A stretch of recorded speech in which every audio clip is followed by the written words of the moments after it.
Hi guys and welcome back to the channel Deepak Yadav Education. Welcome to the Daily Hindu News and Editorial Analysis of 2nd of March 2023. तो guys आज है तारीख 2 मार्च 2023 और है Thursday.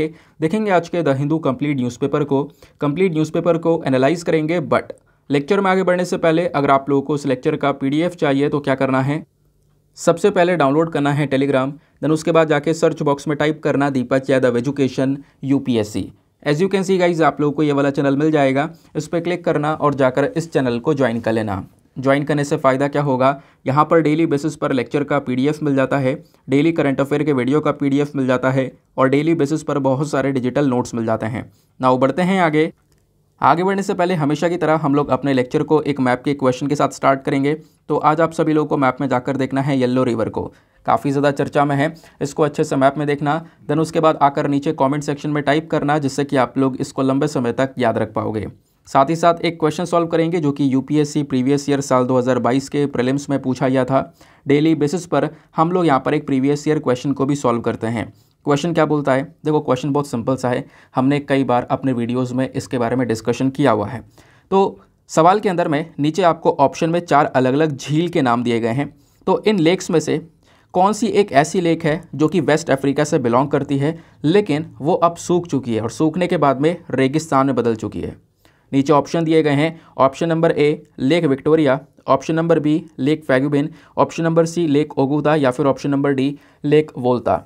तो इसका सही आंसर आप सभी को नीचे कमेंट सेक्शन में देना है, एटलीस्ट सभी को उसमें पार्टिसिपेट करना है, जैसे मैं आप लोगों से डेली बेसिस पर बोलता हूं। बाय द वे इसका जो करेक्ट आंसर है वो मैंने आपको टेलीग्राम पर प्रोवाइड करवा दिया है, वहां से भी चेकआउट कर सकते हो। और अगर वहां पर आंसर नहीं मिलता है तो भी कोई परेशान होने की ज़रूरत नहीं है, वीडियो के लास्ट में इसके करेक्ट आंसर का डिस्कशन हम लोग करेंगे। तो चलो शुभारंभ करते हैं और चलते हैं सबसे पहले थंबनेल वाले इंपॉर्टेंट आर्टिकल की तरफ। तो दोस्तों आपको पता है कि अभी रिसेंटली जम्मू कश्मीर के रियासी डिस्ट्रिक्ट में जो लिथियम के भंडार हैं वो पाए गए थे। उसके बाद कह सकते हो इंडिया में दूसरी बार यहाँ पर एक खजाना मिला है, जिसको लेकर अभी बहुत सारी जो रिसर्चेस हैं और जो रिपोर्ट्स हैं वो आनी बाकी हैं। बट फिर भी कल से ढेर सारे न्यूज़ आर्टिकल पब्लिश हो चुके हैं और बताया यह जा रहा है कि ओडिशा के 3 डिस्ट्रिक्ट के अंदर में बहुत सारा जो गोल्ड रिजर्व है यानी सोने का जो भंडार है वो पाया गया है।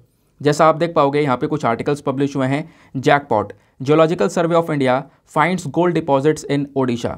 ऐसे और भी न्यूज़ आर्टिकल पब्लिश हो गए हैं, जैसे आप देख पाओगे यहाँ पर एक इंडियन एक्सप्रेस का आर्टिकल है, gold reserve found in 3 districts of Odisha. और ऐसा यहाँ पर खुद ओडिशा के मिनिस्टर ने इस चीज़ के बारे में मेंशन किया है और ये आप यहाँ पर इनका स्टेटमेंट जो है वो देख पा रहे होंगे। अब एक दो बातें और पढ़ लेते हैं इस न्यूज़ को लेकर।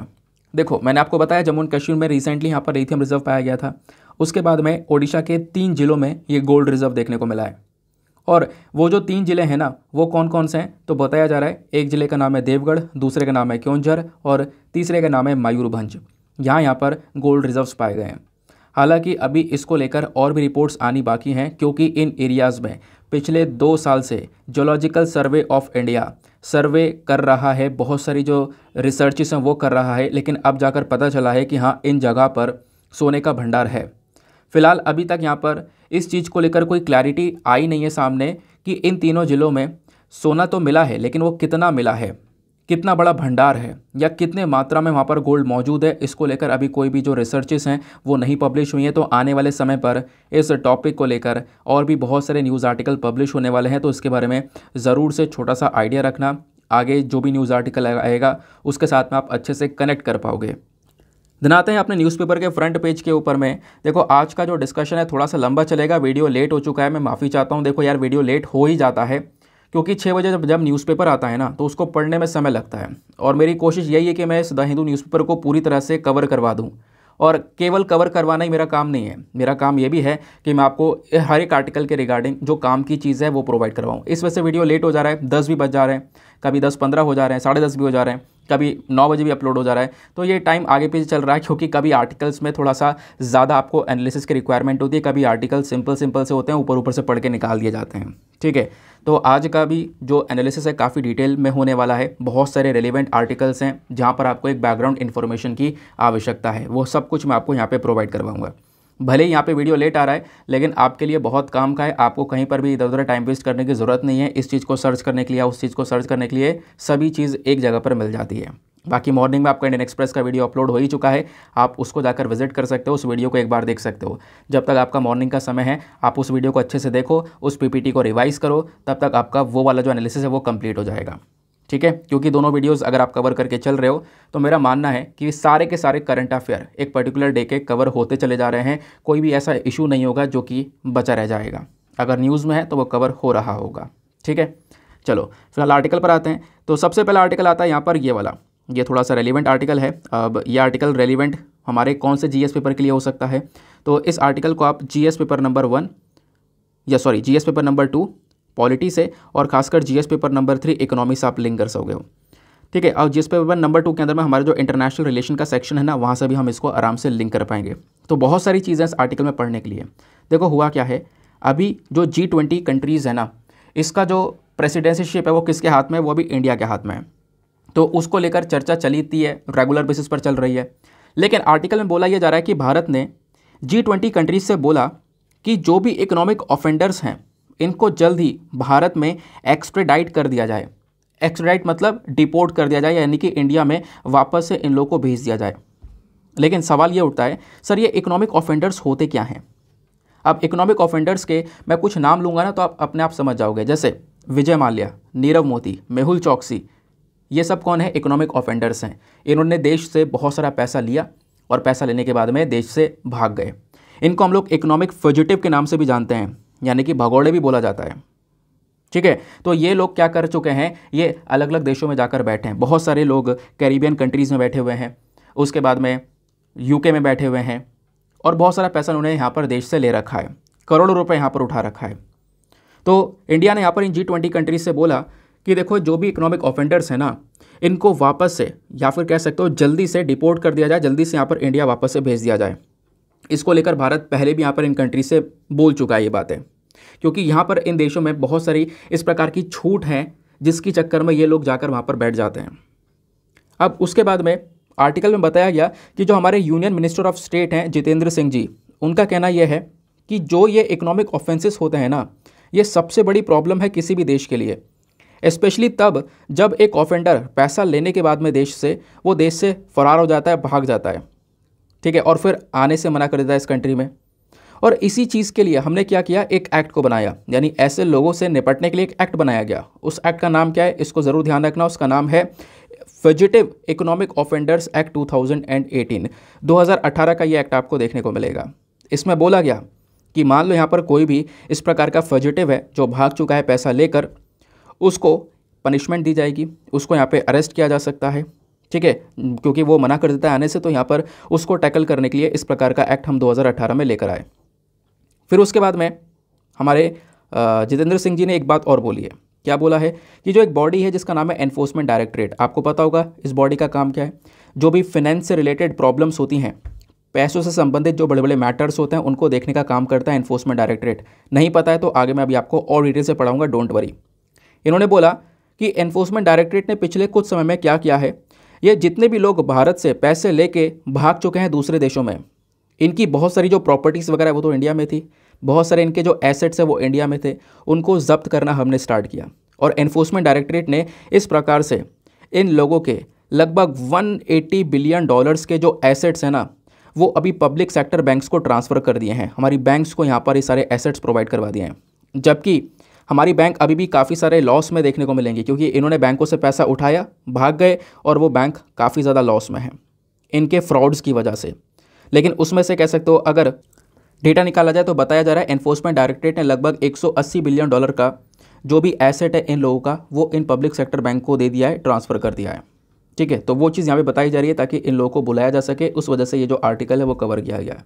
लेकिन क्या इतना पढ़ना इनफ होगा? नहीं। ये तो आपने करंट इशू पढ़ लिया कि हाँ सर चर्चा में क्या क्या चल रहा है।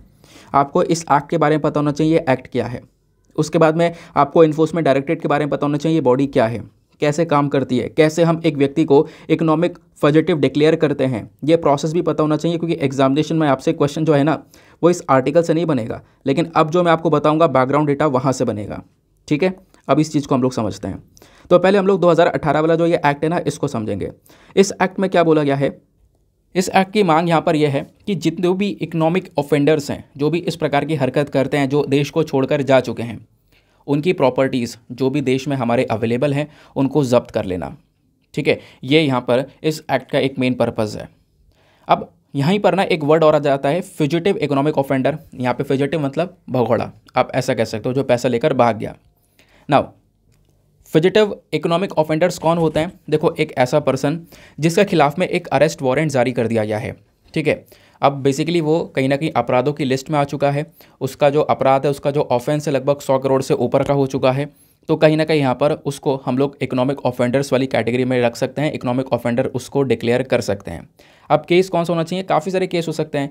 चेक डिसऑनर का केस हो गया, या मनी लॉन्ड्रिंग का केस हो गया, उसके पास में बहुत सारा ब्लैक मनी है, उसको वाइट मनी में कन्वर्ट करने का केस हो गया। 100 करोड़ से ऊपर का मैटर है तो फ्यूजिटिव इकोनॉमिक यहाँ पर ऑफेंडर उसको डिक्लेयर किया जा सकता है। नाउ अब होता यहाँ पर यह है ना, पहले एक एप्लीकेशन फाइल की जाएगी, उस एप्लीकेशन की सुनवाई करेगा एक स्पेशल कोर्ट, और फिर उसके बाद में उसकी सुनवाई करने के बाद में ही किसी व्यक्ति को एक फ्यूजिटिव इकोनॉमिक ऑफेंडर डिक्लेयर किया जाएगा। ठीक है, डिक्लेयर करने के बाद में जब पता चला वो पैसा लेकर आप भाग चुका है, तो उसकी जो इतनी भी प्रॉपर्टीज़ वगैरह हैं वो सारे की सारी यहाँ पर इंडिया के अंदर जो भी प्रॉपर्टीज़ होंगी या कोई विदेश में कोई प्रॉपर्टी है उसको हम लोग जब्त करने की कोशिश करेंगे, ताकि मैक्सिमम जो पैसा वो लेकर भागा है ना उसको रिकवर किया जा सके। ठीक है, तो इसलिए यहाँ पर एक काम किया जाता है।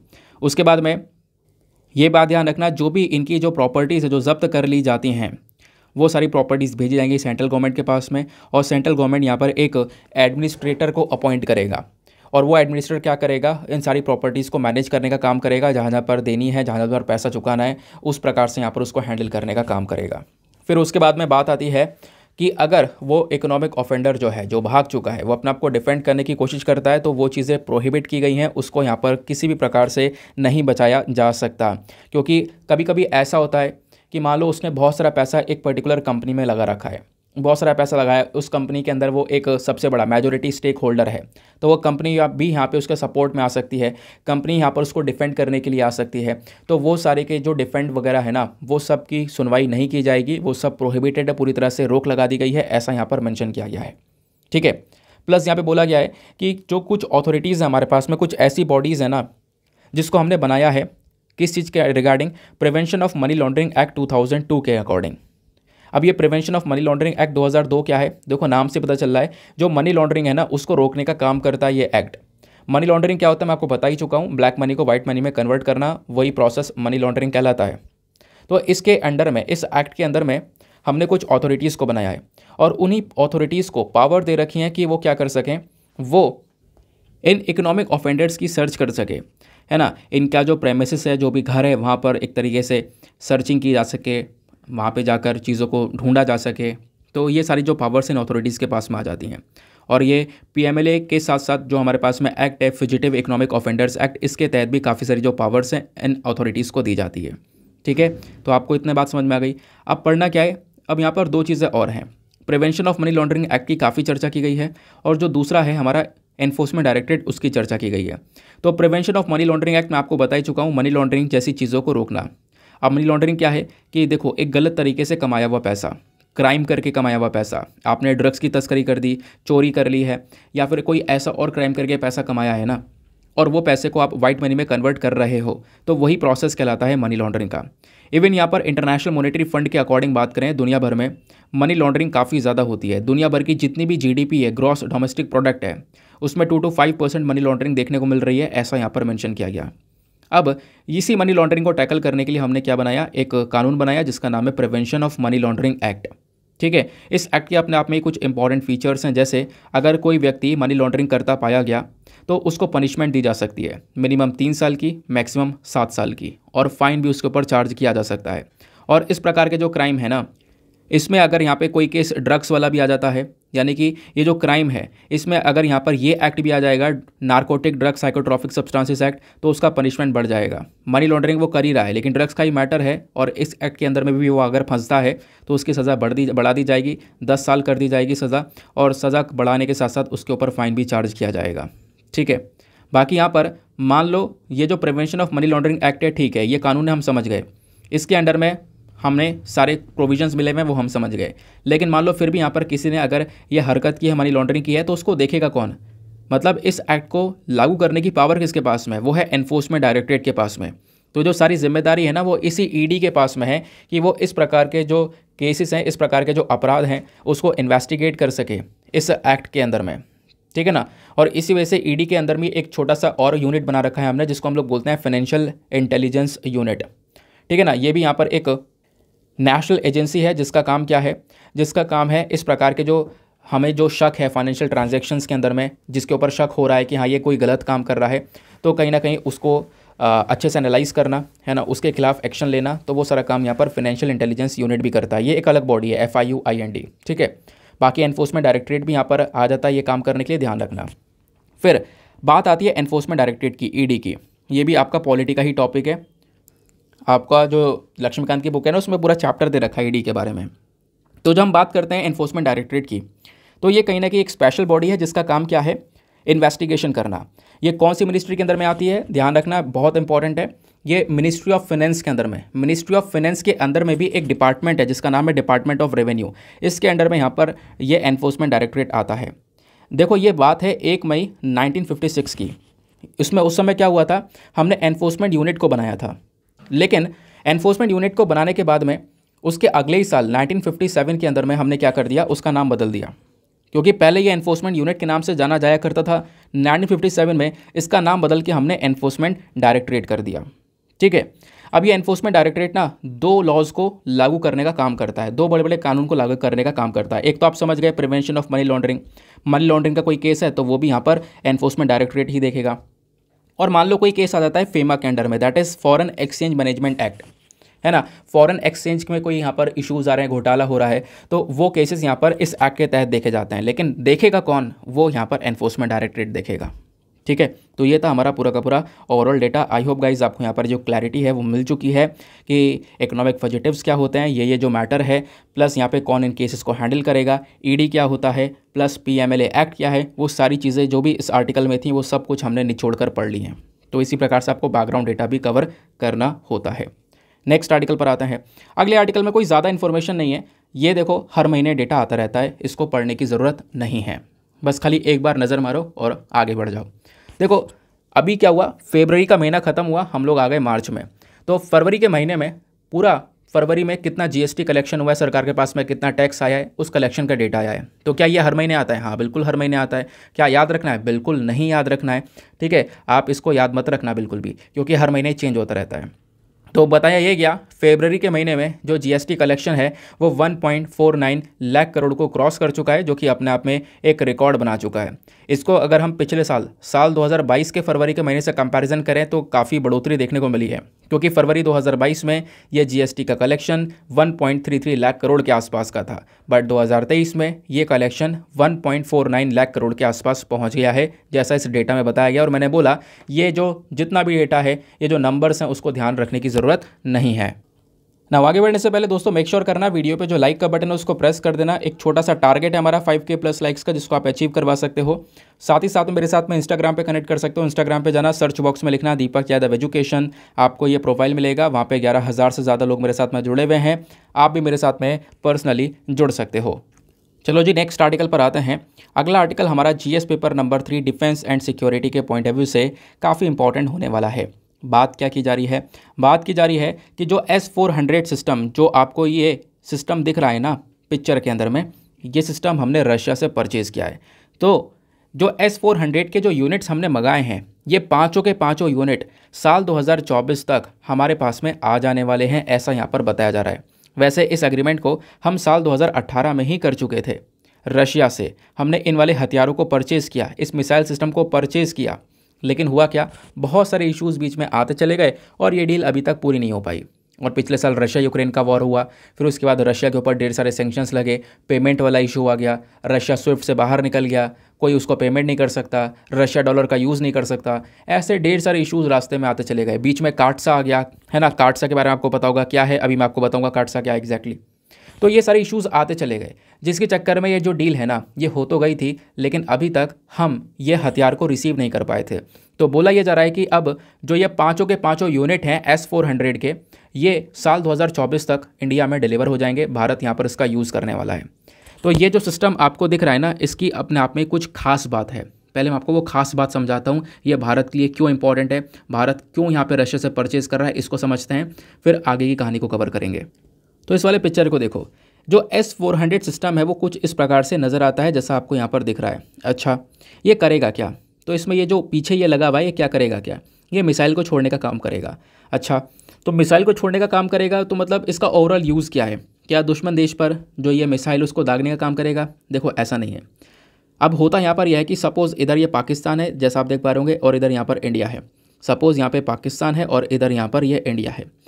अब पाकिस्तान क्या करता है, बॉर्डर से बहुत सारी मिसाइल्स को दागना स्टार्ट करता है। क्या करेगा पाकिस्तान? ढेर सारी मिसाइल्स को दागेगा। तो क्या होगा आपके हिसाब से, क्या होना चाहिए? जो ये मिसाइल्स हैं वो इंडिया में आकर जो ज़मीन है वहाँ पर गिर जाएंगी, हिट कर जाएंगी, अपने टारगेट को हिट कर जाएंगी। ऐसे ही तो होगा, ठीक है, नॉर्मल सी बात है। लेकिन अगर भारत के पास में ये जो S-400 सिस्टम है ना, ये अगर होगा और अगर हम इस बॉर्डर पर इन S-400 सिस्टम को तैनात कर दें तो पाकिस्तान इधर से मिसाइल दागता रहे, कोई बात नहीं, दागता रहे, कोई प्रॉब्लम नहीं है। अब मिसाइल जब दागेगा ना तो हवा में ही मिसाइल्स को ख़त्म करने का काम ये S-400 सिस्टम करेगा। इधर से ये सिस्टम एक्टिवेट हो जाएंगे, ये इधर से मिसाइल्स को दागेंगे, और ये जो पाकिस्तान की मिसाइल है ना इसको हमारी पृथ्वी पर गिरने नहीं देगा, हमारे जो बेसिकली ज़मीन है ना उस पर गिरने नहीं देगा, हवा में ही उन मिसाइल्स को उड़ा देगा। तो कहोगे कुछ सुना सुना सा लग रहा है। हाँ सही पकड़े रहे हो, सुना सुना सा लग रहा है। ये इजराइल का जो आयरन डोम सिस्टम है ना वैसा ही कुछ है, क्योंकि इजराइल के ऊपर हमास जो है इस प्रकार से मिसाइल्स दागता रहता है। लेकिन आप कह सकते हो इजराइल के पास में भी ऐसा ही एक आयरन डोम सिस्टम है जिसकी मदद से वो हवा में ही मिसाइल्स को उड़ा देता है। तो बोला जा रहा है कि हम लोग इसी सिस्टम को परचेज़ कर रहे हैं ताकि आप अपने बॉर्डर पर और ज़्यादा मजबूती लेकर आ सकें। प्लस प्रॉब्लम यहाँ पर यह है, चाइना के पास में ऑलरेडी ये सिस्टम अवेलेबल है, तो हमें चाइना को भी टैकल करना है, तो उसके लिए हम यहाँ पर ये सिस्टम परचेज़ कर रहे हैं। लेकिन बोला यह जा रहा है इसको हम कहाँ कहाँ पर तैनात करेंगे, तो कुछ यहाँ पर मैप्स निकल कर आए हैं। बोला यह जा रहा है कि देखो जो पाकिस्तान के साथ हमारा बॉर्डर है गुजरात साइड में, देन उसके बाद यहाँ पर राजस्थान साइड में, देन इधर यहाँ पर आप POK वाले रीजन में है ना, यहाँ पर हम तैनात करेंगे। उसके साथ साथ इधर चाइना की साइड में जो एक लंबा चौड़ा बॉर्डर है ना, यहाँ पे आप देख पाओगे अरुणाचल प्रदेश में काफ़ी सारे विवाद रहते हैं इंडिया और चाइना के बॉर्डर को लेकर। यहाँ पर हम लोग क्या करेंगे, इन मिसाइल सिस्टम्स को तैनात करने वाले हैं, डिप्लॉय करने वाले हैं। तो S-400 सिस्टम क्या है, कैसे काम करता है, ये आपको समझ में आ गया। ठीक है, आगे आते हैं। अब पता है बीच में ना यहाँ पे अमेरिका आ जाता है। रशिया जो है और रशिया के साथ साथ यहाँ पर USA, इन दोनों का अपने आप में एक वॉर चलता हुआ नजर आता है। बहुत सारी चीज़ों की वजह से जो अमेरिका है वो आज के समय पर रशिया से काफ़ी ज़्यादा नाराज़ रहता है।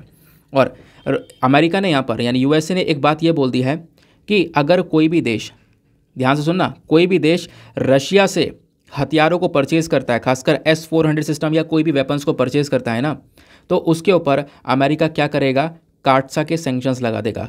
क्या? काटसा वाले सैंक्शंस लगा देगा। ठीक है, ऐसा अमेरिका क्यों कर रहा है? बहुत सारे विवाद हैं, क्योंकि आपको पता होगा रशिया ने साल 2014 में जो यूक्रेन का एक हिस्सा है ना वो कब्जा लिया था, यूक्रेन का जो क्राइमिया है वो कब्जा लिया था। उससे यहाँ पर जो अमेरिका काफ़ी नाराज़ रहता है। ऐसे कई सारे इश्यूज़ होते चले गए जिसके चक्कर में जो USA है वो पूरी तरह से अगेंस्ट में हो गया रशिया के। और फिर यहाँ पर एक नया चीज़ लेकर आ गया अमेरिका, वो है काटसा के सैंक्शंस। बोला गया कि कोई भी दूसरा देश रशिया से व्यापार करता है, रशिया से हथियार को परचेज़ करता है, तो हम उसके ऊपर काटसा वाले सैंक्शंस लगाएंगे। क्वेश्चन यह है कि सर काटसा की फुल फॉर्म क्या है? फुल फॉर्म है countering America's adversaries through sanctions act. ठीक है, और आप देखोगे अभी जैसे टर्की वगैरह है ना, इसके ऊपर ऑलरेडी काटसा के जो सैंक्शंस है वो लगा रखे हैं, क्योंकि टर्की ने भी इस प्रकार से जो ये S-400 सिस्टम है वो परचेज़ कर रखे हैं। ये जो काटसा सैंक्शंस हैं अभी यहाँ पे और भी देशों के ऊपर लगाने के ऊपर चर्चा की जा रही है, और ना केवल रशिया, मतलब ये तो आपको समझ में आया कि क्या रशिया से कोई हथियार परचेज़ करेगा, लेकिन रशिया के साथ साथ कोई अगर ईरान से भी इन प्रकार से हथियार को परचेज़ करेगा या नॉर्थ कोरिया से भी परचेज़ करेगा, तो उसके ऊपर भी जो है अमेरिका ये काटसा के सैंक्शंस लगाएगा। इस प्रकार की चीज़ें आपको देखने को मिल जाएंगी। ठीक है, बात क्लियर हो गई। अब इसमें पता है इसका ओवरऑल पर्पज़ क्या है? इस काटसा का मेन पर्पज़ यहाँ पर यह है कि रशिया की सरकार के पास में कोई पैसा ना जाए, क्योंकि ऑब्वियस सी बात है, जैसे हमने यहाँ पर S-400 सिस्टम को परचेज़ किया, 2018 में डील की गई थी, कितने की थी? 5.43 बिलियन की, 40,291 करोड़ की। कहोगे अच्छा ये तो और ज़्यादा होना चाहिए। नहीं, मैंने बोला 2018 में डील की गई थी। 2018 में डॉलर का रेट अलग चल रहा था, तो उस समय पर डॉलर के हिसाब से यहाँ पर ये नंबर बताया जा रहा है। तो इतने करोड़ की यहाँ पर ये जो डील है वो की गई। तो बोला यह गया कि ये जो डील हुई है ना, तो ये पैसा किसके पास में जाएगा? ऑब्वियसली बात है रशिया की सरकार के पास में जाएगा। और काटसा जो ये एक्ट है ना, इसका मेन पर्पज़ ही यही है कि रशिया की या फिर रशिया की सरकार के पास में कोई भी रेवेन्यू जनरेट ना हो पाए, कोई भी पैसा ना आ पाए। ठीक है, इस चक्कर में दूसरे देशों को यहाँ पर एक काटसा सेंक्शन डरा के रखता है, लेकिन इंडिया ने काटसा सेंक्शंस के डर के बावजूद भी ये डील को पूरी तरह से किया। ये सिस्टम हमारे पास में आने वाले हैं और यहाँ पे अमेरिका पीछे हट चुका है और अमेरिका ने काटसा सेंक्शंस को लेकर इंडिया को छूट दे दी है। ये भी हमने आर्टिकल्स पिछले साल कवर किए थे, आपको याद आ रहा होगा। ठीक है, तो इस आर्टिकल में आपके लिए क्या क्या इंपॉर्टेंट हो गया, काटसा इंपॉर्टेंट हो गया, प्लस यहाँ पर S-400 सिस्टम क्या ये आपका इंपॉर्टेंट हो गया, क्योंकि ऐसे क्वेश्चंस यहाँ पर बनते रहते हैं। चलो नेक्स्ट आर्टिकल पर आते हैं। ना यहाँ पर आपको एक अगला आर्टिकल देखने को मिलेगा, ये वाला। ठीक है, ये तो हम डिस्कस कर ही चुके हैं कल, इसमें कुछ ज़्यादा बातें नहीं है। कल मैंने आपको बहुत डिटेल से समझाया है डिफेक्शन क्या होता है या बाकी सारी चीज़ें क्या होती हैं। आर्टिकल यहाँ पर कुछ नया है। आपको पता है रिसेंटली जो LPG सिलेंडर है, रिसेंटली क्या कल ही की बात है, LPG सिलेंडर जो होता है ना, लिक्विफाइड पेट्रोलियम गैस वाला, जो घर में गैस सिलेंडर का आप यूज़ करते हो, उसके जो प्राइस है वो बढ़ चुके हैं। 50 रुपये का हाइक यहाँ पर देखने को मिला है। तो जो डोमेस्टिक सिलेंडर है फॉर हाउस होल्ड पर्पज़, इसके 50 रुपये बढ़ चुके हैं इसके ऊपर में। और अभी ये सिलेंडर दिल्ली के अंदर में 1103 रुपये का है, मुंबई में 1102 रुपये का है, चेन्नई में 1118 रुपये का है, कोलकाता में 1130 रुपये का है। ये याद रखना है क्या? बिल्कुल भी नहीं, ये कहीं पे भी नहीं पूछा जाएगा, ध्यान रखना। ठीक है, बस यहाँ पे बताया गया LPG प्राइसेस जो हैं वो बढ़ चुके हैं। लेकिन आपने क्या कभी सोचा है कि आखिरकार ये प्राइसेस क्यों बढ़ते हैं, इसके पीछे क्या फैक्टर है? आपसे क्वेश्चन बन सकता है कि आखिरकार क्या कारण है जिसके चक्कर में इनके LPG के प्राइसेस बढ़ाने पड़ते हैं, या हर महीने बार बार इन प्राइसेस को रिव्यू करना पड़ता है, देखना पड़ता है, क्या रीज़न है? उस रीज़न को मैं समझाऊंगा, लेकिन उससे पहले आपको मैं थोड़ा सा LPG के बारे में ज़रूर से बताना चाहूँगा, क्योंकि क्वेश्चन आपसे बन सकता है। देखो, पहले कई बार ना गैसेस को लेकर क्वेश्चन बन चुके हैं, UPSC कई बार क्वेश्चन पूछ चुका है। तो आपने LPG के बारे में पढ़ा होगा, एक CNG के बारे में पढ़ा होगा, दोनों के बीच में क्या फ़र्क होता है, चलो ये भी हम लोग समझ लेंगे। CNG की फुल फॉर्म क्या होती है? इसको बोलते हैं कंप्रेस्ड नेचुरल गैस। LPG की फुल फॉर्म क्या होती है? Liquefied natural gas, liquefied petroleum gas. ठीक है, नेचुरल गैस बोल रहा हूँ, लिक्विफाइड पेट्रोलियम गैस। इस प्रकार से यहाँ पर आपको दो अलग अलग गैसेस ये नजर आएंगे, LPG और CNG। अच्छा, इनका यूज़ क्या है? तो CNG का जो मेजर यूज़ करते हैं हम ऑटोमोबाइल सेक्टर, आपने देखा होगा जो गाड़ियाँ वगैरह हैं, ऑटो वगैरह हैं, उन सब में CNG का यूज़ किया जाता है। जबकि LPG का जो यूज़ है वो सिलेंडर्स में किया जाता है, जो भी हमारे मतलब घर के अंदर कुकिंग पर्पज़ के लिए, हीटिंग पर्पज़ के लिए जो सिलेंडर्स होता है ना, उसमें हम लोग LPG का यूज़ करते हैं। तो LPG का यूज़ किस पर्पज़ से होता है ये आपको समझ में आ गया। इवन इंडस्ट्रियल एग्रीकल्चरल यूज़ के अंदर में भी हम लोग LPG का यूज़ करते हैं। लेकिन क्वेश्चन यह है कि सर CNG या LPG में होता क्या है, क्वेश्चन बन जाए तो CNG के अंदर जो एक मेन कंपोनेंट होता है वो है मीथेन। मीथेन का हम यूज़ करते हैं CNG में, जबकि LPG के अंदर दो मेन कंपोनेंट होते हैं और इसको लेकर कई सारे एग्जामिनेशन में क्वेश्चन बन चुका है। तो LPG में दो मेन कंपोनेंट होते हैं, प्रोपेन और ब्यूटेन। हालांकि इनका रेशियो होता है अलग, जैसे अगर हम नॉर्मल सिलेंडर्स की बात करें तो 40% और 60% का शायद रेशियो होता है, 40% प्रोपेन या 60% ब्यूटेन। करेक्ट नहीं हूँ, मुझे कंफर्म इसके बारे में इतना पता नहीं है, बट मतलब दोनों का एक रेशियो होता है। तो LPG के अंदर में जो मेन कंपोनेंट होता है वो कौन कौन सा होता है? Propane butane. सवाल बन सकता है, इसको ध्यान में रखना, प्रोपेन ब्यूटेन से LPG का यूज़ हो रहा है। जबकि CNG के अंदर जो मेन चीज़ होती है वो होती है मीथेन। ठीक है, बात क्लियर हो गई। दूसरा, LPG की जब बात करते हैं ना, तो ये थोड़ा सा जो पोल्यूशन वगैरह ना, ग्रीन हाउस गैसेस, ये थोड़ा सा कम रिलीज़ करता है। Lower quantities of green house gases यहाँ पर देखने को मिलती हैं। जबकि LPG के अंदर में जो ग्रीन हाउस गैस है, कार्बन डाइऑक्साइड है, ये थोड़ा ज़्यादा अमाउंट में प्रोड्यूस होता हुआ नज़र आता है। जो LPG है वो काफ़ी जो CNG है वो काफ़ी सेफ़ होता है। सेफ़ मतलब यहाँ पर यह है कि अगर ये हवा में फैल जाए ना तो तुरंत उड़ जाएगा, ज़्यादा कोई असर पड़ेगा नहीं, क्योंकि हवा से काफ़ी हल्का होता है। लेकिन जब बात करते हैं हम LPG की, तो LPG हवा से काफ़ी भारी होता है। तो हवा में फैल जाए तो अगर सिलेंडर अगर लीक हो जाए और वहाँ पे माचिस जला दी जाए तो पूरी तरह से फूक जाएगा वो, है ना, यानी कि काफ़ी हद तक तेज़ी से आग पकड़ सकता है। तो ये यहाँ पर आपको दोनों के बीच में एक छोटा सा डिफरेंस और ये देखने को मिलेगा। प्लस क्वेश्चन ये है कि हम बनाते कैसे हैं, मतलब बनता कैसे LPG या CNG। तो जो CNG का प्राइमरी सोर्स होता है ना, वो हो जाती हैं ऑयल वेल्स, जो बड़े बड़े तेल के कुएँ हैं, है ना, या फिर जो मीथेन के कुएँ हैं, कोल वेल्स हैं, जो कोयले के खदान हैं। तो यहीं से हम लोग यहाँ पर क्या करते हैं, ये जो CNG है इसको ऑब्टेन करते हैं, CNG को बनाते हैं। CNG का मेन सोर्स यही है।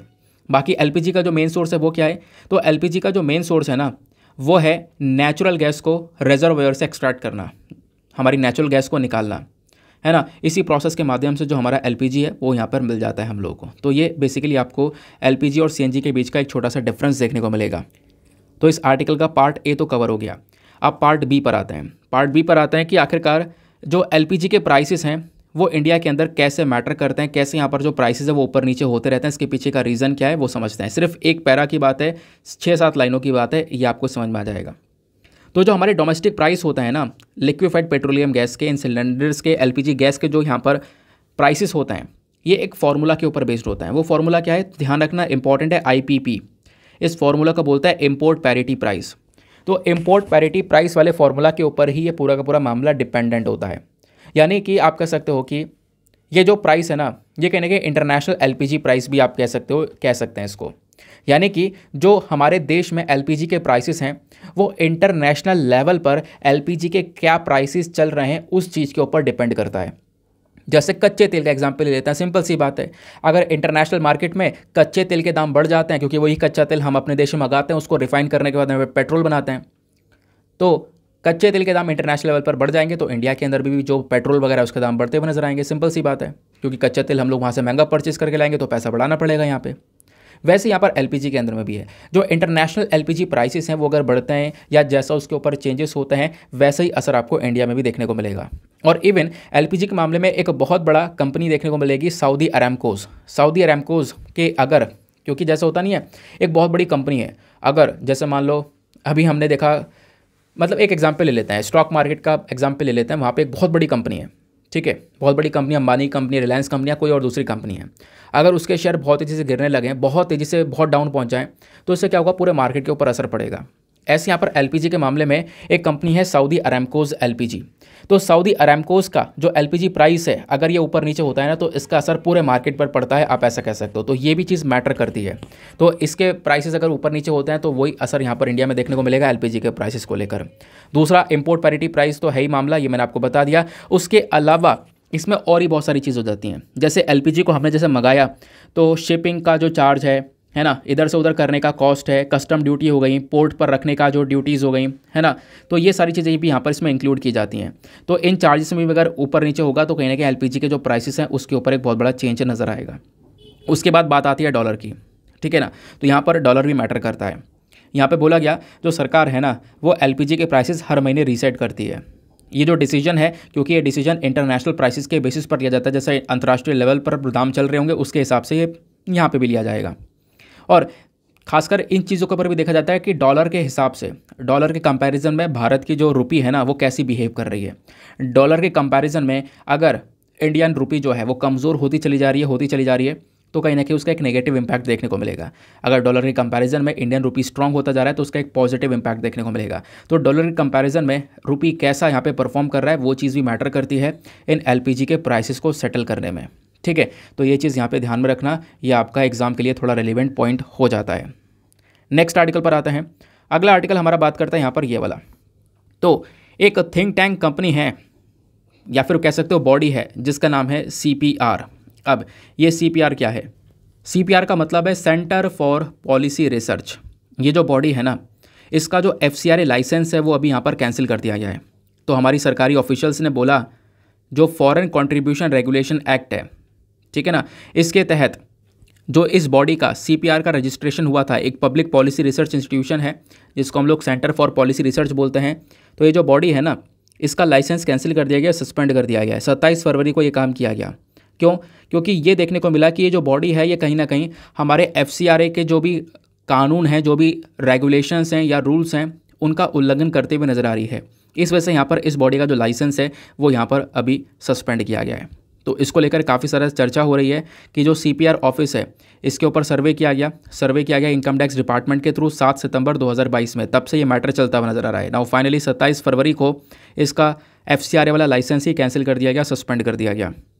अब सस्पेंड करने का मतलब क्या है कि जो बॉडी है ना सेंट्रल फॉर पॉलिसी रिसर्च, ये अभी तक क्या कर रही थी, इसके पास में फॉरेन फंडिंग आती थी। फॉरेन फंडिंग मतलब विदेश से कोई जो कंट्रीज़ है ना वो यहाँ पे क्या करेंगी, वो यहाँ पर इस बॉडी को फंडिंग करेंगी, पैसा प्रोवाइड करवाएंगी।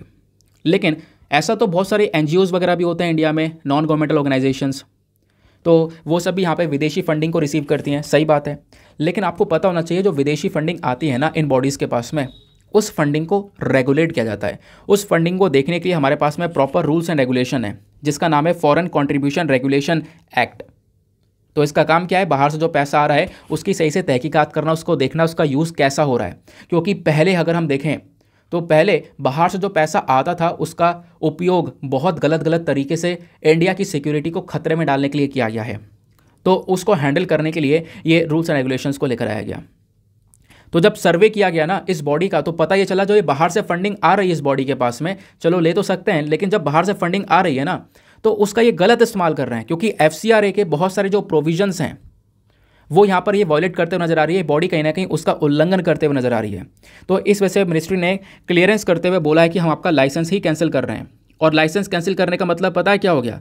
लाइसेंस सस्पेंड करने का मतलब ये हो गया कि अब ये बॉडी कोई भी बाहर से फॉरेन डोनेशन का जो मतलब रिसीव है वो नहीं कर सकती है, बाहर से फॉरेन डोनेशन को रिसीव नहीं कर सकती है। दूसरा यहाँ पर ये होगा, इसके पास में जो भी फॉरेन डोनेशन अभी के समय पर जो भी रखा भी होगा ना, उसका ये यूज़ नहीं कर सकती बिना मिनिस्ट्री के क्लियरेंस के। जब तक मिनिस्ट्री क्लियरेंस नहीं देगी कि आप उस पैसे को, रखा हुआ जो पैसा उसका यूज़ कर सको, तब तक वो यूज़ नहीं कर सकते। तो कहीं ना कहीं यहाँ पर ये भी एक इशू नज़र आ रहा है। ठीक है, तो FCRA के लेकर क्या मामला है, आई होप गाइज आपको यहाँ पर समझ में आ चुका होगा। तो क्वेश्चन ये है कि आर्टिकल में आपको पढ़ना क्या है। ओवरऑल पढ़ना है FCRA के बारे में कि foreign contribution regulation act exactly होता क्या है। आपका ये जो टॉपिक है GS पेपर नंबर 2 के पॉइंट ऑफ व्यू से काफ़ी ज़्यादा रेलिवेंट है। तो मिनिस्ट्री ऑफ होम, सॉरी ये मैं आपको बता रहा हूँ थोड़ा सा पहले की न्यूज़ यहाँ पर यह है कि मिनिस्ट्री ऑफ होम अफेयर्स के अकॉर्डिंग बात करें तो ऐसे कई हज़ारों NGO के लाइसेंस जो है ना हमने कैंसिल कर दिए थे। ठीक है, क्योंकि ये लाइसेंस कैंसिल करना इसलिए ज़रूरी बना क्योंकि वो कहीं ना कहीं जो बाहर से पैसा आ रहा है ना, विदेशी फंड का गलत यूज़ कर रहे थे, तो इस वजह से यहाँ पर उनके लाइसेंस को कैंसिल किया गया। तो FCRA समझ में आ गया क्या है इसका पर्पज़। दूसरा, आपके दिमाग में भी एक सवाल आ रहा होगा कि आखिरकार जो बाहर से पैसा आ रहा है उसके ऊपर इतना ज़्यादा ध्यान देना, इतना ज़्यादा रेगुलेट करने की आवश्यकता क्या है। तो इंटेलिजेंस ब्यूरो ने यह बताया कि जो फॉरेन फंड्स इंडिया में आता है ना, इसका एक समय पर बहुत गलत यूज़ हो रहा था। देश की जो शांति है, सिक्योरिटी है, इसको भंग करने के लिए बहुत ज़्यादा यूज़ किया गया।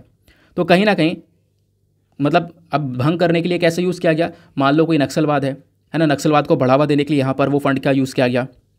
तो इस चीज़ को टैकल करने के लिए हमने क्या किया, इस पूरे के रेगुलेशन को बनाया, इस रूल्स एंड रेगुलेशन को बनाया। तो बोला यह जा रहा है कि अभी भी यहाँ पर बहुत सारी ऐसी ऑर्गेनाइजेशंस हैं, बहुत सारे NGOs हैं जिन्होंने अभी तक अपना लाइसेंस नहीं लिया है, लेकिन सबके ऊपर चेकिंग चल रही है। अगर लाइसेंस नहीं लिया तो लाइसेंस लेना पड़ेगा, और लाइसेंस लेने के बाद में फॉरेन फंडिंग का गलत यूज़ कर रहे हैं ये, तो कहीं ना कहीं यहाँ पर उनके खिलाफ कार्रवाई चलेगी। और दूसरी बात आपको ध्यान में रखना होता है, इस लाइसेंस की खास बात यह है कि आपको बार बार रिन्यू करवाना पड़ता है। एक बार लाइसेंस हो जाता है, उसका एक लिमिटेशन होती है, ख़त्म हो गया दोबारा रिन्यू करवाओ, ख़त्म हो गया फिर दोबारा रिन्यू करवाओ। ये यहाँ पर इसमें एक प्रोसेस देखने को मिलता है। हालांकि इस पूरे एक्ट में ना हमने साल 2020 के अंदर एक बदलाव कर दिया था, अमेंडमेंट कर दिया था।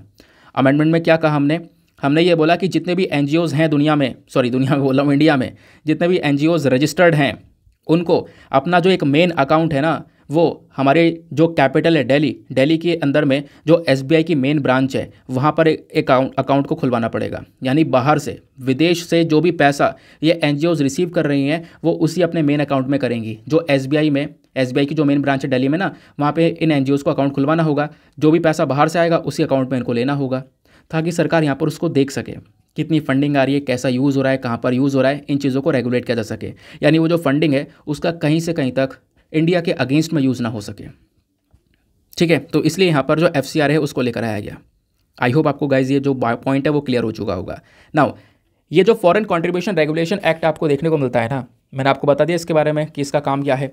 ये एक्ट सबसे पहली बार कब लेकर आया गया था? सबसे पहली बार 1976 में लेकर आया गया। बाद में इसके अंदर काफ़ी बदलाव करे, 2010 में फिर से कुछ चेंजेस किए, फिर 2020 में भी चेंजेस किए। जो SBI का मेन अकाउंट खुलवाना है वो सब 2020 में कराया गया था बदलाव, ये ध्यान में रखना है। ठीक है, आई होप आपको यहाँ पर जो बात है वो अच्छे से क्लियर हो चुकी है। लेकिन एक बात और ध्यान रखना, ये जो पूरा का पूरा फॉरेन कंट्रीब्यूशन रेगुलेशन एक्ट जो ये कानून है ना, इसको लागू कौन करता है? इसको लागू किया जाता है हमारी मिनिस्ट्री ऑफ होम अफेयर्स के थ्रू। ठीक है, बात क्लियर हो गई। चलो आगे आते हैं उसके बाद में नेक्स्ट आर्टिकल की तरफ। मज़ा आ रहा है? ये आर्टिकल पढ़ रहे हो, आर्टिकल का बैकग्राउंड डेटा पढ़ रहे हो, यही चीज़ आपके एग्जामिनेशन में हेल्प करेगा। ठीक है, नाउ अगले आर्टिकल पर आते हैं। नेक्स्ट आर्टिकल में अगेन आपका यहाँ पे एक ऐसा टॉपिक होने वाला है, प्रेस काउंसिल ऑफ इंडिया, जो कि आपके लक्ष्मीकांत की पॉलिटी में एक पूरा टॉपिक है, पूरा चैप्टर है, वो आपका यहाँ पे कवर हो जाएगा कि आखिरकार प्रेस काउंसिल ऑफ इंडिया होते क्या है, कौन कौन से मेंबर्स होते हैं, सब कुछ आपको समझ में आ जाएगा। लेकिन ये चर्चा में है। चर्चा में क्यों है? क्योंकि प्रेस काउंसिल ऑफ इंडिया ने एक वार्निंग दी, एक चेतावनी दी है। किसको? प्रिंट मीडिया को। प्रिंट मीडिया जैसे आपके न्यूज़पेपर वगैरह हो गए ना, ये प्रिंट मीडिया होता है जो प्रिंट हुआ है। तो इनको चेतावनी दी है कि आप बिल्कुल भी जो पेड न्यूज़ होती है ना उसको पब्लिश नहीं कर सकते। यानी काफ़ी सारी बहुत अलग अलग पार्टीज होती हैं जो कि फंडिंग करवा कर, पैसा देकर सभी अखबारों में यहाँ पर अपनी खबर छपवा देती हैं, है ना। तो उन चीज़ों को पेड न्यूज़ बोला गया है। तो आप पेड न्यूज़ का पब्लिकेशन नहीं करोगे, इसको लेकर प्रेस काउंसिल ऑफ इंडिया ने वार्निंग दी है। तो आप कहोगे अच्छा, न्यूज़पेपर को चेतावनी देने वाली ये जो बॉडी है प्रेस काउंसिल ऑफ इंडिया, ये होती कौन है? तो अभी मैं आपको बताऊंगा इस बॉडी का रोल क्या है और कैसे यहाँ पर ये प्रिंट मीडिया को रेगुलेट करने का काम करती है। तो प्रेस काउंसिल ऑफ इंडिया ने कल के दिन यानी वेडनेसडे में बोल दिया है प्रिंट मीडिया से कि भाई आप इस बात का ध्यान रखना कि आप पेड न्यूज़ बिल्कुल भी पब्लिश ना करो, वरना आपके खिलाफ यहाँ पर एक एक्शन लिया जा सकता है। इवन यहाँ पे बोला गया जो न्यूज़पेपर है ना, उसको कोई भी जो स्टेटमेंट है वो मिसकोट नहीं करना है। मतलब मान लो कोई पॉलिटिकल लीडर है, सरकार ने कुछ बात बोली है, उस स्टेटमेंट को घुमाकर छाप दिया, जो बात बोली है उसके अगेंस्ट में यहाँ पर स्टेटमेंट छाप दिया, ऐसा नहीं होना चाहिए। कोई भी स्टेटमेंट मिसकोट नहीं होना चाहिए। और खासकर एडिटोरियल के ऊपर भी फोकस किया गया है। देखो जो भी राइटर होता है ना वो एडिटोरियल को लिखता है, तो एडिटोरियल के अंदर जो कोट है वो मिस नहीं होने चाहिए या स्टेटमेंट है उसका मतलब कुछ और नहीं निकलना चाहिए। ये चीज़ भी यहाँ पर प्रिंट मीडिया को इंश्योर करना होगा, ये बात आपको ध्यान में रखनी है, ठीक है। फिर उसके बाद में जितने भी न्यूज़ आइटम्स के कॉलम्स होंगे उनके ऊपर आपको ध्यान रखना होगा। प्लस यहाँ पे काफ़ी सारी जो पॉलिटिकल पार्टीज़ हैं ना, वो अपने आप को सपोर्टिव वे में दिखाने के लिए क्या करती हैं, सारे के सारे अखबारों में या फिर 3-4 अखबारों में एक साथ एक ही पिक्चर और एक ही अपना जो आइटम है वो छपवा देती हैं पैसा देकर इन प्रिंट मीडिया को। तो यहाँ पर पीसीआई ने बोला ऐसा काम भी नहीं होना चाहिए, ठीक है, क्योंकि बहुत सारे जो न्यूज़पेपर है ना उसमें एक ही आर्टिकल छपा वाला है, एक ही पिक्चर लगा पड़ा है और वही चीज़ वो लोग दिखा रहे हैं सबसे ज़्यादा। तो वो कहीं ना कहीं पेड न्यूज़ के अंदर काउंट होगा और वो चीज़ यहाँ पर नहीं दिखानी है। मतलब कि एक तरीके से किसी पॉलिटिकल पार्टी के बहुत ज़्यादा फेवर में हो गया है ना, और वो दूसरे की बुराई करता हुआ नजर आ गया। तो ऐसी जो चीज़ें हैं उन चीज़ों के खिलाफ यहाँ पर एक्शन लिया जा सकता है, ऐसा यहाँ पर पीसीआई मेंशन करता है, ठीक है ना। तो आई होप आपको ये बात क्लियर हुई है। मान लो इलेक्शन डेज में कोई इलेक्शन का समय है और 2 न्यूज़पेपर ऐसे हैं जो कि सेम आर्टिकल पब्लिश कर रहे हैं, बिल्कुल सेम एक चीज़ के खिलाफ यहाँ पे चर्चा कर रहे हैं, बिल्कुल सेम, बिल्कुल डिट्टो, एक भी लाइन का बदलाव नहीं है, तो मतलब वो पेड न्यूज़ है। क्योंकि एक पार्टी ने क्या किया, वो कंटेंट जो है बनाया और वो यहाँ पर अखबार को दे दिया कि भैया ये छाप दो, इसको भी दे दिया ये भी छाप दो, इसको भी दे दिया ये भी छाप दो। तो कहीं ना कहीं यहाँ पर वो जो पेड कंटेंट है वो नहीं होना चाहिए, ये बात यहाँ पर पीसीआई ने मेंशन की है, ठीक है। बात क्लियर हो गया। तो इसकी वजह से हमारा जो overall press council of India नाम की बॉडी है ना, ये चर्चा में आ चुकी है। तो आर्टिकल में आपके लिए कुछ काम का है? बिल्कुल भी नहीं काम का है। अब जो काम की बात है वो मैं अब बताऊंगा, यानी एग्जामिनेशन में जो सवाल बनेगा वो यहाँ से बनेगा। तो जो पीसीआई है ना, प्रेस काउंसिल ऑफ इंडिया, इस बॉडी को बनाया गया था press council of India act 1978 के थ्रू। तो इसका मकसद क्या है? इसका मकसद है जो हमारा फ्रीडम ऑफ प्रेस है ना, इसको यहाँ पर प्रोटेक्शन प्रोवाइड करवाना, इसकी सुरक्षा करना, हमारे न्यूज़पेपर का या न्यूज़ एजेंसी का एक क्वालिटी स्टैंडर्ड मेंटेन करने का काम करता है पीसीआई। पीसीआई में कौन कौन होता है? तो पीसीआई में एक चेयरमैन होता है, पिछले साल यहाँ पर एक नए चेयरमैन बने हैं, ज़रा बता सकते हो आप उनका नाम क्या है? तो पीसीआई के एक चेयरमैन होते हैं प्लस 28 और भी अलग अलग मेंबर्स होते हैं। अच्छा, क्वेश्चन यह है कि सर जो चेयरमैन होता है वो सेलेक्ट कैसे होता है, क्योंकि ऐसे सवाल भी बनते हैं। तो ध्यान रखो, पीसीआई के जो चेयरमैन होता है ना, उनको कौन सेलेक्ट करता है? हमारे लोकसभा के स्पीकर, राज्यसभा के चेयरमैन और पीसीआई के बाकी सारे मेंबर्स इलेक्ट करते हैं। तो इन तीनों का बहुत बड़ा रोल है। लोकसभा के स्पीकर हो गए, राज्यसभा के चेयरमैन हो गए और कुछ मेंबर्स हो गए पीसीआई के, वो सब मिलकर हमारे पीसीआई के चेयरमैन को इलेक्ट करते हैं। अच्छा, इस प्रेस काउंसिल ऑफ इंडिया का मेन फंक्शन क्या है? हमारे अखबारों की हेल्प करना, ताकि जो अखबार हैं वो अपनी जो इंडिपेंडेंस है उसको मेंटेन करके चल सकें। प्लस यहाँ पे जो जर्नलिस्ट होता है ना या न्यूज़ एजेंसीज होती हैं, उनके लिए रूल्स एंड रेगुलेशंस को लेकर आना। प्लस यहाँ पे जो न्यूज़पेपर है उनका एक हाई स्टैंडर्ड मेंटेन करके चलना। तो ये सारा काम यहाँ पर पीसीआई का होता है और इसी काम की वजह से इनके पास में ढेर सारी पावर्स भी हैं। अब ताकतें क्या क्या हैं इसकी? तो पीसीआई के पास में पावर है कि मान लो कोई भी यहाँ पर जर्नलिस्ट है ना, उसका कोई मिसकंडक्ट होता है, कोई जर्नलिस्ट है या कोई एडिटर है जिसने एडिटोरियल लिखा है, कोई यहाँ पर कुछ गलत वगैरह लिखा, तो आप ना उसके खिलाफ में कंप्लेंट कर सकते हो और पीसीआई के पास में पावर है, वो उस कंप्लेंट को रिसीव कर सकता है, ठीक है। साथ ही साथ में पीसीआई की जिम्मेदारी ये भी है कि जितनी भी कंप्लेंट्स आई हैं इनके पास में उनकी प्रॉपर इंक्वायरी की जा सके। ऐसा ना हो कि यहाँ पर कोई गलत कंप्लेंट हो तो, लेकिन पहले इंक्वायरी की जाएगी, फिर उसके बाद यहाँ पर जर्नलिस्ट या फिर एडिटर के खिलाफ जो एक्शन है वो लिया जा सकता है, ठीक है। बात क्लियर हो गई। नाउ पीसीआई का जो डिसीजन होता है ना, मान लो कोई केस आया इसके पास में, इनका कोई डिसीजन आया कि भैया अब हम यहाँ पर जाओ न्यूज़पेपर इसको एडमोनिश कर रहे हैं, ठीक है ना। अब मतलब चेतावनी दे देता है न्यूज़पेपर को या न्यूज़ एजेंसी को, एडिटर को, जर्नलिस्ट को, यहाँ पर ये वार्निंग देने का काम करता है। और वार्निंग देने के बाद भी अगर इनकी हरकतें होती हैं ना तो उसके खिलाफ एक्शन लिया जा सकता है।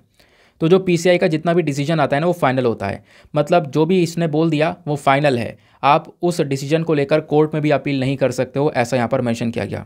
हालांकि जितनी पावर्स पीसीआई के पास में आती हैं इसमें कुछ रोक टोक भी है, यानी इनके पावर्स के ऊपर कुछ लिमिटेशंस भी हैं। अब वो लिमिटेशंस क्या हैं?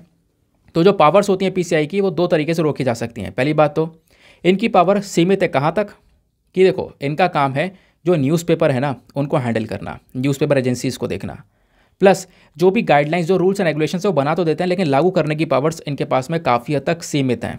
दूसरा, इनका काम केवल है प्रिंट मीडिया को हैंडल करना। देखो जो मीडिया है ना आज के समय पे एक इलेक्ट्रॉनिक मीडिया, इंटरनेट भी आ चुका है, इंटरनेट बहुत बड़ा सोर्स बन चुका है।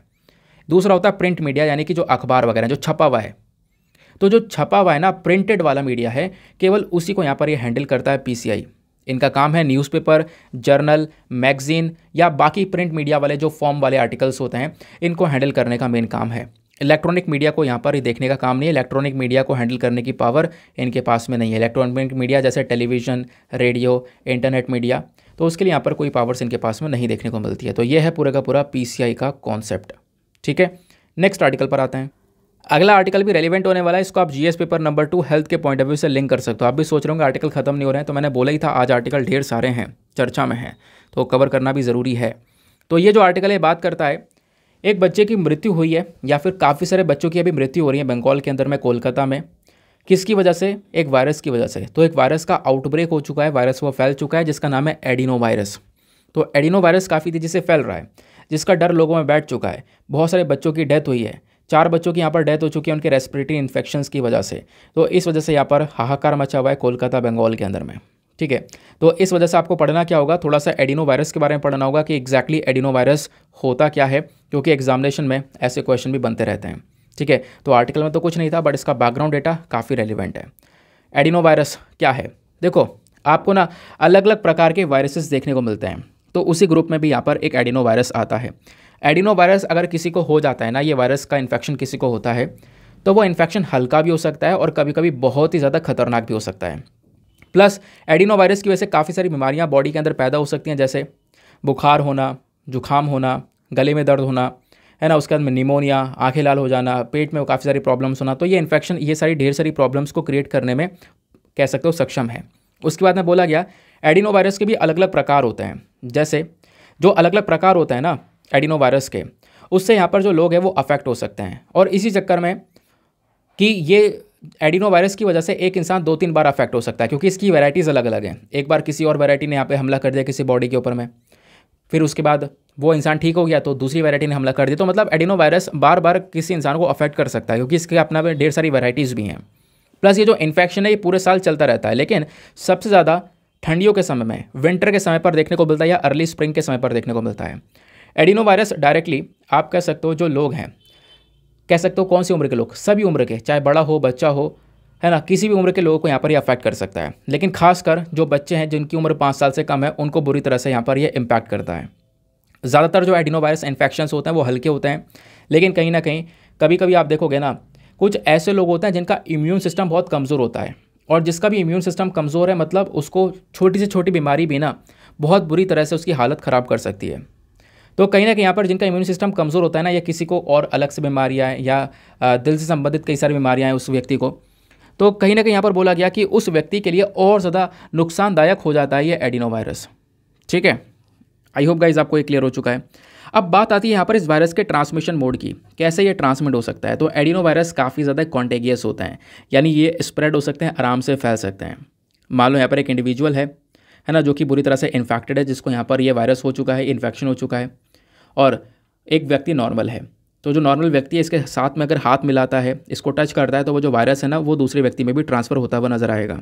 ठीक है, या फिर एक व्यक्ति है जिसको यहाँ पर एडिनो वायरस हुआ है, वो अगर एक एनवायरनमेंट में छींक दे तो उसके जो ड्रॉप पार्टिकल्स हैं वो यहाँ पर एनवायरनमेंट में रहेंगे, और उसके कॉन्टैक्ट में कोई अगर नॉर्मल व्यक्ति आ जाता है तो उसको भी कहीं ना कहीं ये वायरस हो सकता है। क्वेश्चन यह है कि इसके ट्रीटमेंट का उपाय क्या है। इसका कोई भी स्पेसिफिक ट्रीटमेंट नहीं देखने को मिलता, बट यहाँ पे बोला जा रहा है कुछ दवाइयाँ वगैरह हैं, एंटीवायरल दवाइयाँ हैं, वो दवाइयाँ लो, प्रॉपर रेस्ट लो, तो थोड़े बहुत यहाँ पर इसके सिम्टम्स को, इसके लक्षण को कंट्रोल किया जा सकता है। ठीक है, बात क्लियर हो गई। नेक्स्ट आर्टिकल पर आते हैं। अगला आर्टिकल आपको ये देखने को मिलेगा, इसको आप GS paper number 2 international relation से लिंक कर पाओगे। क्या बात की जा रही है, 2 ऑस्ट्रेलियन पब्लिक यूनिवर्सिटीज़ अपने कैंपस को बनाने वाली हैं गुजरात के गिफ्ट सिटी में। गुजरात की गिफ्ट सिटी के बारे में आज के मॉर्निंग वाले वीडियो में मैंने आपको बताया है। अच्छा, हाल ही में हम लोग यहाँ पर एक और प्रोविज़न लेकर आए थे कि विदेशी जो यूनिवर्सिटीज़ है ना बाहर की, वो अपने कैंपस को भारत में एस्टेब्लिश कर सकती हैं। तो उसकी शुरुआत यहाँ पे ऑस्ट्रेलिया ने कर दिया है। तो ऑस्ट्रेलिया के मिनिस्टर ऑफ एजुकेशन और हमारे भारत के मिनिस्टर ऑफ एजुकेशन दोनों की मीटिंग चल रही है, आप इस प्रकार से देख पा रहे होंगे। और इस दौरान बोल दिया गया है ऑस्ट्रेलिया की 2 पब्लिक यूनिवर्सिटीज़ हैं जो अपने कैंपस भारत में लगाएंगी, गुजरात की गिफ्ट सिटी में लगाएंगी। ठीक है ना, इससे काफ़ी बड़ा बदलाव होगा। बदलाव क्या होगा, आओ थोड़ा इसको डिस्कस करते हैं। तो ऑस्ट्रेलिया की कौन सी यूनिवर्सिटी है, डेक्कन यूनिवर्सिटी। ये पहली बाहर की विदेश की यूनिवर्सिटी बनने वाली है जो कि भारत में अपने कैंपस को सेटअप करेगी। तो न्यूज़ क्या है ये तो आपने समझ लिया, कहाँ पे सेटअप किया जा रहा है, गुजरात के गिफ्ट सिटी में।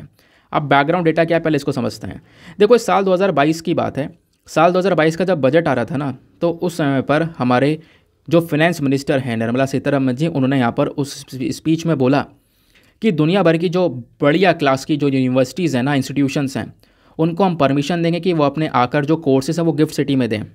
ये साल 2022 में जिक्र कर लिया गया था। फिर अभी साल 2023 में भी यहाँ पर एक नया इनिशिएटिव लेकर आया गया कि बाहर की यूनिवर्सिटीज़ के जो कैंपस है वो हम इंडिया में एस्टेब्लिश करने के लिए अलाउ करेंगे। तो ये पिछले साल से बात की जा रही है। तो पिछले साल भी हमने काफ़ी सारी यूनिवर्सिटीज़ को अलाउ किया था कि वो अपने जो कैंपस है वो आकर गिफ्ट सिटी में बनाएं, यानी गुजरात की गिफ्ट सिटी में कैंपस को बनाएं और वहाँ पे कोर्सेज़ को ऑफर करें। तो अब यहाँ पर वो उसको इम्प्लीमेंट किया जा रहा है। 2 ऑस्ट्रेलियन यूनिवर्सिटीज़ हैं, वो ऑस्ट्रेलियन यूनिवर्सिटीज़ यहाँ पर गिफ्ट सिटी में अपने कैंपस को एस्टेब्लिश करने वाली हैं।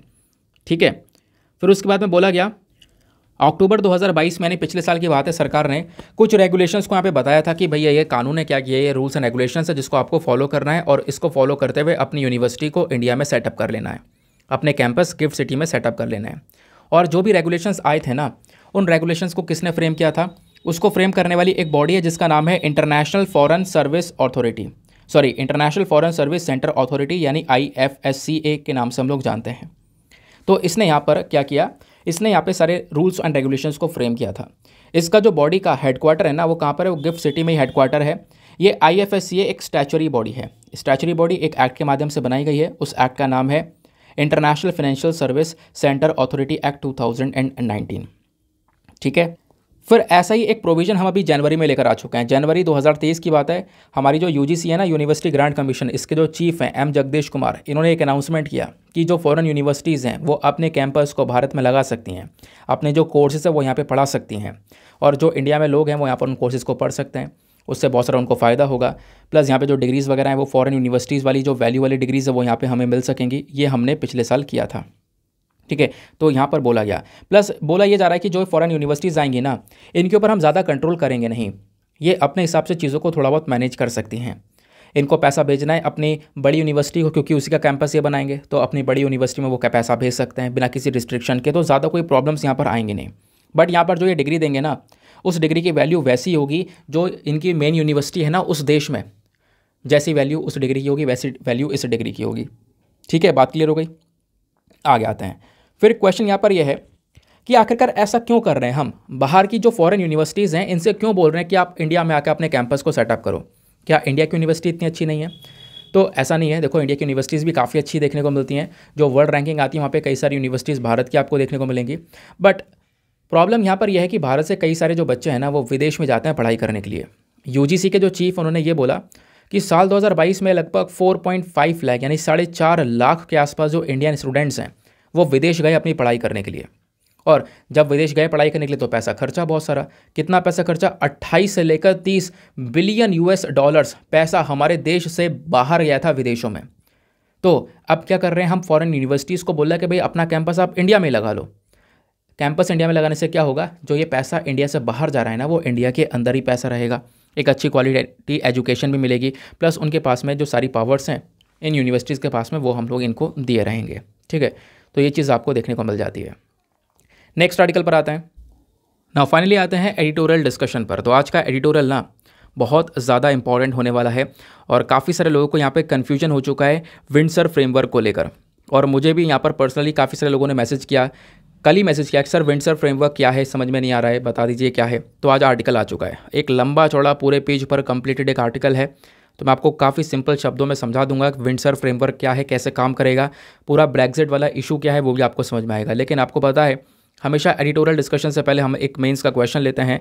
तो आज का मेंस का क्वेश्चन क्या है, फटाफट इसको देख लेते हैं।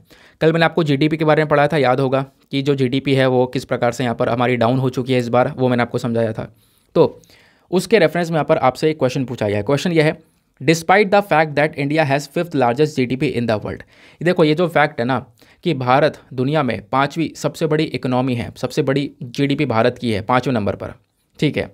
ये जो फैक्ट है, इसके अलावा मतलब इसके बावजूद भी जो हमारा मैन्युफैक्चरिंग सेक्टर है वो कहीं ना कहीं पीछे रह गया है। अभी भी हम प्रॉपरली भारत में मैन्युफैक्चरिंग नहीं कर पा रहे हैं। तो इस कॉन्टेक्स्ट में आपको मेंशन करना है कि सरकार ने क्या क्या कदम उठाए हैं हमारे देश में मैन्युफैक्चरिंग को बूस्ट करने के लिए। अलग अलग स्कीम्स जो चलाई हैं उसके बारे में बताना है। फिर आपको समझाना है कि आखिरकार और क्या सोल्यूशन हो सकता है, इसका वे फॉरवर्ड क्या हो सकता है, कैसे हम इंडिया में मैन्युफैक्चरिंग को और ज़्यादा इंक्रीज़ कर सकते हैं और इंडिया को, जो इंडिया की जीडीपी है ना, जो हम लोग बोलते हैं कि जो फैक्ट है कि हाँ भारत 5वीं लार्जेस्ट जीडीपी बन चुका है, इसके बारे में लोगों को महसूस करवा सकते हैं। क्योंकि अभी लोग इस चीज़ को रियलाइज़ नहीं करते, क्योंकि हमारा मैन्युफैक्चरिंग सेक्टर काफ़ी पीछे रह गया है। तो क्या क्या तरीके हैं जिससे हम इसको आगे बढ़ा सकते हैं, आपको बताना है इसके बारे में। 250 शब्दों में आंसर लिखना, और आंसर लिखने के बाद में कहाँ पर सबमिट करना है, टेलीग्राम पर जाना, वहाँ पर जाकर सर्च बॉक्स में लिखना Deepak Yadav education mains answer writing, full form लिखोगे, आपको वो चैनल मिल जाएगा। 50,000 से ज़्यादा लोग वहाँ पर जुड़े हुए हैं, आंसर्स लिख रहे हैं। आप भी अपने आंसर्स को लिखकर वहाँ पे सेंड करना, और सेंड करने के साथ साथ एक छोटा सा काम करना, एटलीस्ट सभी लोगों को 2-2 आंसर्स रिव्यू करने हैं। जब आप सभी लोग 2-2 आंसर्स को रिव्यू करोगे ना, तो आपको बहुत सारे फ़ायदे होंगे और सामने वाले को भी। आपको कुछ इंपॉर्टेंट पॉइंट्स मिलेंगे जो आप अपने नोट्स में इंक्लूड कर पाओगे। सामने वाले के आंसर में अगर कोई मिस्टेक है तो आप उनको बता सकोगे कि यहाँ पर एक आपको इंप्रूवमेंट की आवश्यकता है, ठीक है। चलो आते हैं हम लोग अपने एडिटोरियल पर। ये जो एडिटोरियल है ये लिखा गया है नारायण लक्ष्मण साहब के थ्रू। एक ही आर्टिकल काम का है, बात करता है विंडसर फ्रेमवर्क क्या है, इसको अंडरस्टैंड किया जाए। और विंडसर फ्रेमवर्क को लेकर जो भी रेलिवेंट पॉइंट्स हैं ना इस एडिटोरियल के, जितने भी खासकर जो इंपॉर्टेंट पॉइंट्स है वो सब मैंने आपको लिखित में प्रोवाइड करवा दिया। आपको कुछ ज़रूरत ही नहीं है कुछ करने की, सीधा एनालिसिस को सुना, ये PDF डाउनलोड कर लिया, अपना जो भी अपना बाकी स्टैटिक डेटा है वो पढ़ना स्टार्ट कर दिया, और शाम में सोने से पहले एक बार इसको रिवाइज कर लिया, काम खत्म। इस बेसिस पर यहाँ पर वीडियो को लेकर चल रहे हैं हम। तो विंडसर फ्रेमवर्क को लेकर ना यहाँ पर आप देख पाओगे एक न्यूज़ है। न्यूज़ क्या है कि यूके की जो सरकार है, अभी यहाँ पे आपको पता है यूके के जो प्राइम मिनिस्टर है वो है ऋषि सुनक साहब। तो अभी यूके की सरकार ने और यूरोपियन यूनियन के जो यहाँ पर मेन लीडर हैं, इन दोनों के बीच में एक अग्रीमेंट हो जाता है, एक डील हो जाती है। और वो जो डील है ना, वही डील कहलाती है विंडसर फ्रेमवर्क, ठीक है। अब वो जो डील है वो क्यों की गई है, मैं आपको समझाता हूँ पूरा मामला, पूरा मैटर क्या है। देखो उस मैटर को समझने से पहले आपको समझना होगा ब्रेक्जिट के बारे में। आज से कई साल पहले जो यूरोपियन यूनियन है ना, उस यूरोपियन यूनियन में टोटल 28 नेशंस हुआ करते थे, 28 कंट्रीज़ हुआ करती थी। लेकिन आज के समय पर कितने हैं, 27 नेशंस हैं, 27 कंट्रीज़ आ जाती हैं यूरोपियन यूनियन में। तो आपका सवाल होगा कौन सा देश निकला, तो ये यूरोपियन यूनियन का फ्लैग है, ये यहाँ पर यूके का फ्लैग है। तो इन 28 कंट्री में से यूके बाहर निकल गया था, यानी यूनाइटेड किंगडम बाहर निकल गया। और जैसे वो बाहर निकला तो अब यहाँ पर इसके अंदर 27 देश हैं। तो हुआ क्या, जो ब्रिटेन है ना, ब्रिटेन का यूरोपियन यूनियन से बाहर निकलना ही ब्रेक्जिट कहलाता है। क्या कहलाता है, ब्रेक्जिट मतलब ब्रिटेन का यूरोपियन यूनियन से एग्जिट हो जाना, निकल जाना, ठीक है। तो क्या हुआ, ब्रिटेन यहाँ पे यूके से बाहर ब्रिटेन जो है यूरोपियन यूनियन से बाहर निकल गया, इसी को हम लोग ब्रेक्जिट बोलते हैं। तो ये है क्या, यूके है क्या। देखो यूनाइटेड किंगडम ना 4 किंगडम से मिलकर बना हुआ है, और वो 4 किंगडम कौन कौन से हैं, एक स्कॉटलैंड है, एक इंग्लैंड है, एक वेल्स है, और एक नदर्न आयरलैंड है। तो इन 4 किंगडम से मिलकर यूके बना।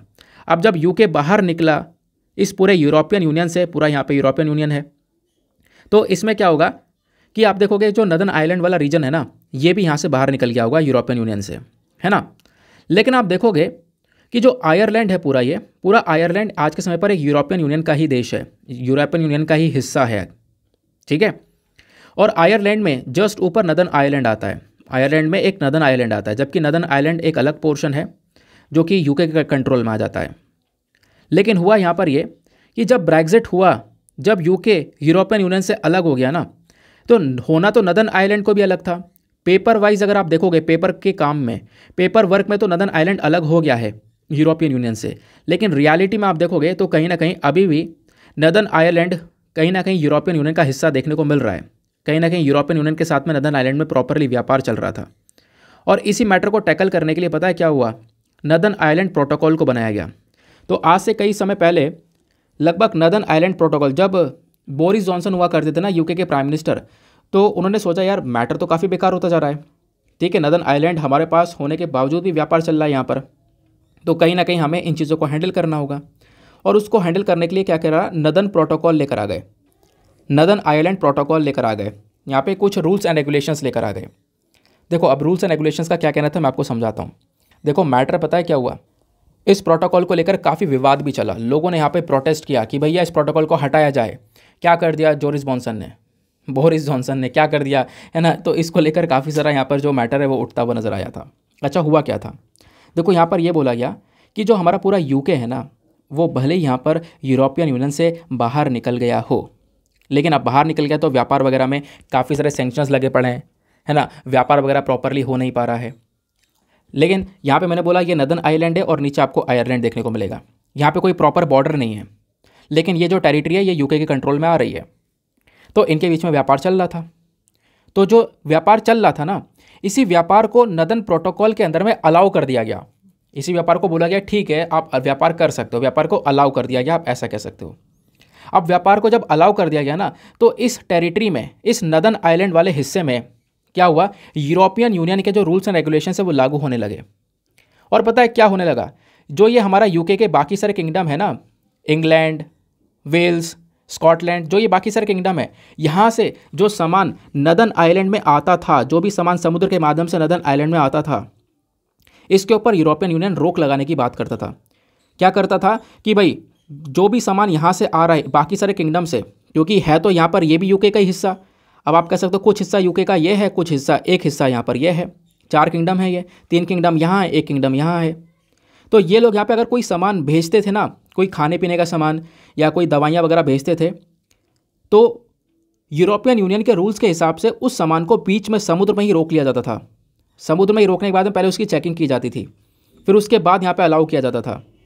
क्योंकि मैंने बोला ना, क्योंकि यहाँ पे नदन प्रोटोकॉल को अलाउ कर दिया गया, नदन प्रोटोकॉल अलाउ कर दिया गया, जिससे, क्योंकि यहाँ पर नीचे आयरलैंड है, ये नदन आइलैंड है, जिससे क्या हुआ कि यूरोपियन यूनियन के जो रूल्स एंड रेगुलेशंस है वो नदन आइलैंड पर लागू होने स्टार्ट हो गए, क्योंकि आयरलैंड ऑलरेडी यूरोपियन यूनियन का हिस्सा है ही, ठीक है ना। तो यहाँ पर इनके बीच में व्यापार होने लगा है। तो व्यापार को प्रॉपरली चलाने के लिए क्या कर दिया गया, इस प्रोटोकॉल को बोरिस जॉनसन ने साइन कर दिया था, जिसके बेसिस पर काफ़ी बवाल हुआ। बवाल ये हुआ कि यहाँ के जो देश के लोग हैं ना, नदन आइलैंड के, क्योंकि ये यूके को बिलोंग करते हैं, क्योंकि ये यूके का ही एक किंगडम है, यहाँ के लोगों ने प्रोटेस्ट करना स्टार्ट किया कि भाई ये कैसा एग्रीमेंट साइन कर दिया, क्योंकि अपने देश से, क्योंकि ये भी यही इस देश का हिस्सा है, अपने देश से इसी देश में सामान पहुंचना, अपने देश में खुद का सामान आ पाना, उसी में रोक टोक लगा दी है। उसमें यूरोपियन यूनियन के सैंक्शंस हैं कि भाई आप अब उस देश में जा सकोगे नहीं जा सकोगे, मतलब अपने देश में ही खुद व्यापार कर पाने के ऊपर में रिस्ट्रिक्शंस है। हम किसी दूसरे कंट्री से पूछताछ से काम करेंगे क्या, क्योंकि यहाँ पर ऑलरेडी मैंने बोला ना कि स्कॉटलैंड, यूके, इंग्लैंड, वेल्स, जो यहाँ पर पूरा यूके है ना,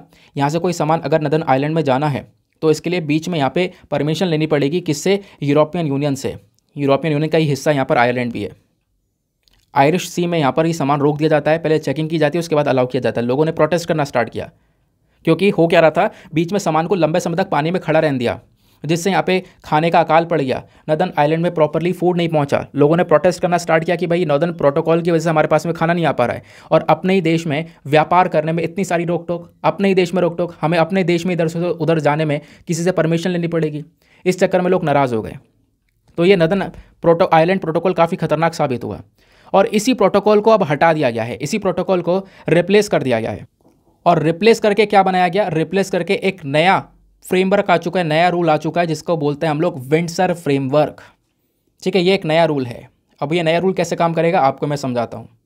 वैसे नदन आइलैंड प्रोटोकॉल के बारे में ऑलरेडी मैं आपको सारी चीज़ें बता ही चुका हूँ कि नदन आइलैंड प्रोटोकॉल क्या है, फिर भी एक छोटा सा रिवीजन ले लेते हैं ताकि आपको एक क्लैरिटी मिल जाए। जैसे यूके यूरोपियन यूनियन से बाहर निकला, जो नदन आइलैंड है वो देखो यूरोपियन, मतलब वैसे तो यूके का हिस्सा है ना, लेकिन क्या हुआ, उसके जो बॉर्डर है वो रिपब्लिक ऑफ आयरलैंड के साथ में लगते हैं। रिपब्लिक ऑफ आयरलैंड जो कि यूरोपियन यूनियन का ही एक मेंबर है, तो उनके साथ में व्यापार चल रहा था। तो इस व्यापार को अलाउ करने के लिए इन्होंने एक क्या कर दिया, एक प्रोटोकॉल को साइन कर दिया। ठीक है, तो जब हम बात करते हैं ग्रेट ब्रिटेन की, तो ग्रेट ब्रिटेन ना 3 किंगडम से मिलकर बना हुआ है, इंग्लैंड, स्कॉटलैंड, वेल। लेकिन जब हम बात करते हैं यूके की, देखो ग्रेट ब्रिटेन अलग है, यूनाइटेड किंगडम अलग है। ब्रिटेन की बात करते हैं तो ब्रिटेन में ये 3 चीज़ें आती हैं, और यूके की बात करते हैं तो यूके में आपको नदन आइलैंड भी देखने को मिलेगा। तो नदन आइलैंड को मिलाकर 4 किंगडम मिलकर यूके को बनाते हैं। ठीक है। तो नदर्न आयरलैंड क्या करता है, एक बहुत बड़ा बॉर्डर अपना आयरलैंड के साथ में भी शेयर करता है। मैंने आपको बताया, ये ऊपर आप पिक्चर में देख पा रहे होंगे, ठीक है, ये आयरलैंड है और ऊपर ये नदर्न आयरलैंड है। तो एक बहुत बड़ा बॉर्डर यहाँ पर ये क्या करता है, आयरलैंड के साथ में शेयर भी करता है। लेकिन अब क्या हुआ, अलग हो गया।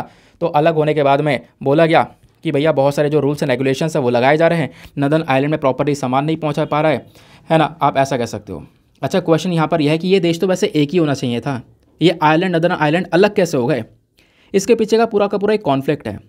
ये दो आयरलैंड है ना, ये अलग अलग जो हो चुके हैं, इनका एक इतिहास है पूरा।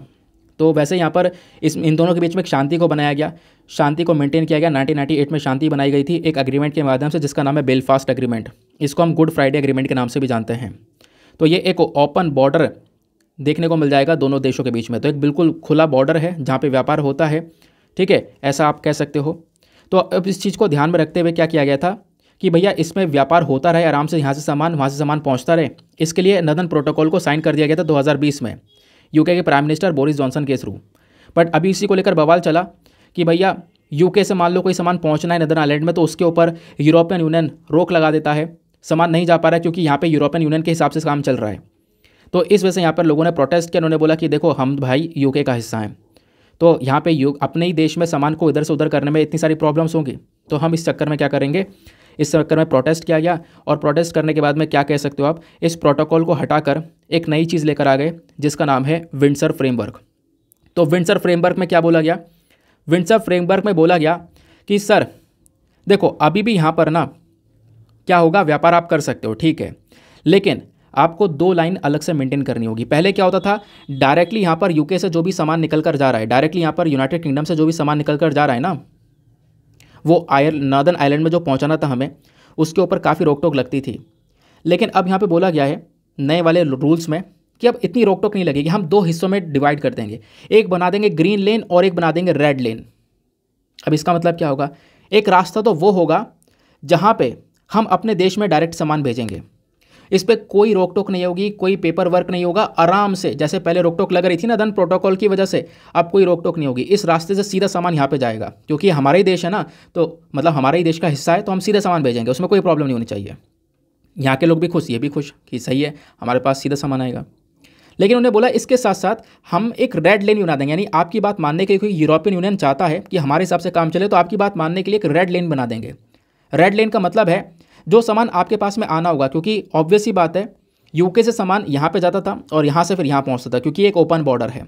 तो उन्होंने बोला कि अगर यूरोपियन यूनियन को हमें कोई सामान बेचना है ना, तो हम सामान भेज देंगे, लेकिन उसके लिए एक दूसरा रूट होगा, दूसरा रास्ता होगा, वो होगा रेड लेन। यहाँ पे आप अपने हिसाब से रूल्स एंड रेगुलेशन लगा सकते हो। जैसे आप पहले यहाँ पे सामान रोक सकते थे ना हमारा, आप रोक लो, कोई भी चेकआउट करना है, कोई भी सिक्योरिटी लगानी आप लगा लो, लेकिन वो रेड लेन पर। लेकिन एक दूसरा रास्ता जो होगा ग्रीन लेन वाला, वहाँ पे आप अपने हिसाब से काम करेंगे, अपने हिसाब से हमें सामान भेजना होगा तो हम यहाँ पे सामान भेज देंगे, ठीक है ना। तो यहाँ पे अपने हिसाब से सामान भेजा जाएगा, वहाँ पे कोई भी प्रॉपर जो भी जैसे पहले रोक टोक थी वो रोक टोक नहीं रहेगी, अब पेपर वर्क वगैरह बहुत कम रहेगा, ठीक है। तो ये था यहाँ पर पूरा का पूरा particular matter. I hope guys आपको यहाँ पर समझ में आ चुका है नदर्न आयरलैंड का इशू क्या है, आयरलैंड का इशू क्या है, व्यापार को लेकर पूरा मैटर था, वो यहाँ पर समझ में आ गया होगा। नाउ लिखित में मैंने आपको प्रोवाइड करवा दिया प्रॉपर नोट्स, आप वहाँ से वो नोट्स जो है ले सकते हो। अब फटाफट हम लोग अपने प्रीलिम्स वाले क्वेश्चन को देखते हैं। प्रीलिम्स का सवाल क्या है, तो आज का प्रीलिम्स का सवाल बोलता है कि वेस्ट अफ्रीका का कौन सा लेक है जो कि यहाँ पर सूखने के बाद में रेगिस्तान में कन्वर्ट हुआ। तो इसका सही उत्तर है ऑप्शन नंबर बी, लेक फैगुबेन, ठीक है। नाउ मिलते हैं आपसे अगले वीडियो में। आज के लिए bye bye, have a nice day, thank you and जय हिंद।